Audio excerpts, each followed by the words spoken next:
আসসালামু আলাইকুম। যারা কিনা বলেছিল মেসি বুড়ো হয়ে গিয়েছে, মেসি চলে না, তাদের জন্য মেসি আজকে আনলো 5টি বিশ্ব রেকর্ড ফুটবল ইতিহাসে, যেটা আর কারণ নেই। চলুন একটু বিস্তারিত আলোচনা করে দেখা যাক। ফুটবল ইতিহাসে কিছু প্লেয়ার আছে যারা শুধু ইতিহাস লিখে যায়। আজকে সবাই ভেবেছিল 38 বছর বয়সী একজন ফুটবলারের খেলা শেষের দিকে, তিনি আর কি বা খেলবেন। তখন লিওনেল মেসি যেন মনে করিয়ে দিলেন, বয়স শুধুমাত্র একটা সংখ্যা, প্রতিভা চিরকাল। তাই তো 38 বছর বয়সী মেসি বিশ্বমঞ্চে করলেন হ্যাটট্রিক। আজ কোনোভাবেই মনে হচ্ছিল না যে মেসি 38 বছর বয়সী একজন কিংবদন্তি। তাকে দেখে মনে হচ্ছিল 18 বছর বয়সী সেই ছেলেটি আবারও নেমেছে ফুটবল বিশ্বকে মাতিয়ে দিতে, পুরো পৃথিবীকে মুগ্ধ করতে। আলজেরিয়ার বিপক্ষে 3 গোল করে জিতিয়েছেন দলকে, হ্যাটট্রিক করেছেন নিজেও, আর নিজের নামের পাশে যুক্ত করেছেন নতুন করে ইতিহাস। সেগুলো কি? মেসি এখন একমাত্র প্লেয়ার যিনি বিশ্বকাপের প্রথম ম্যাচে হ্যাটট্রিক করেছেন, এবং নাম্বার 2, মেসি এখন তেমন একটা প্লেয়ার যিনি পরপর 6টা বিশ্বকাপ খেলছেন। নাম্বার 3, আন্তর্জাতিক ফুটবলে 200 ম্যাচ খেলা প্লেয়ার হিসেবে 3য় নাম্বার এখন লিওনেল মেসি।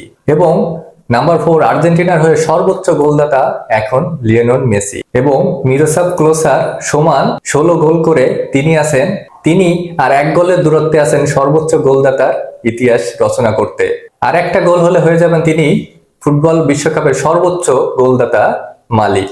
ফুটবল ইতিহাসের সর্বোচ্চ গোলদাতার খুবই কাছাকাছি এই আমাদের লিওনেল মেসি, টকবকে যুবক লিওনেল মেসি। কিন্তু মেসির সবচেয়ে বড় রেকর্ড কোনো সংখ্যা দিয়ে মাপা যায় না। তার সব থেকে বড় রেকর্ড এই প্রজন্মের ফুটবলারদের ফুটবলের প্রেমে ফেলে দেওয়া। একজন প্লেয়ারকে দেখে কোটি কোটি মানুষ আর্জেন্টিনার সমর্থক হয়ে যাওয়া। তাই তো হারের পরও তার জার্সি গর্ব করে পরে মানুষ। তাই আজকের হ্যাটট্রিকটা শুধু 3টা গোল নয়, এটা ছিল সময়কে হারানোর এক দৃষ্টান্ত গল্প। এটা ছিল প্রমাণ যে কিংবদন্তিরা কখনো বুড়ো হয় না, তারা শুধু নতুন ইতিহাস লেখে। দেখুন, আজকে কোচ স্কলোনি 4-3-3 ফরমেশনে সাজিয়েছিল তার টিমটা। তার টিমে কে কে ছিল? Montiel, Romero, Martinez, Medina. মাঝমাঠে ডিপল, ম্যাকঅ্যালিস্টার, ফার্নান্দেজ, এবং ফিনিশিং এ মেসি, মার্টিনেজ, আলমাদা। প্রথম গোলটি আসে 17 মিনিটে এবং দুর্দান্ত অ্যাসিস্ট করেন ডিপল। ডিপলের পা থেকে বলটা পেয়ে ডি বক্সের বাইরে থেকে সেই 2022-এর সেই শট, জোরালো শট, এবং গোলকির হাতে লেগেও বলটা ধরে রাখতে পারেনি গোলকি। দুর্দান্ত গোল 17 মিনিটে, এবং সেলিব্রেশনটা ছিল আউটস্ট্যান্ডিং বস। এবং তার পরবর্তী গোলটা আসে বিরতির পর 60 মিনিটে, সেটাও ছিল এক দুর্দান্ত গোল এবং দুর্দান্ত ফিনিশিং এবং হ্যাটট্রিক। কখন হবে হ্যাটট্রিক? 60 মিনিটের পর 64 মিনিটে একটা চান্স আসে এবং 69 মিনিটে আরো একটা চান্স আসে, কিন্তু কোনোটাই কোনো কিছু হচ্ছিল না। ডি বক্সের ভিতরে মেসি ফাউলের শিকারও হন, কিন্তু আম্পায়ারের বাঁশি বাজলো না। সবাই মনে করে যেন আর্জেন্টিনা বিশ্বকাপ এলেই তারা শুধুমাত্র প্ল্যান্টি গোল দিয়ে তারা জিতে যায়।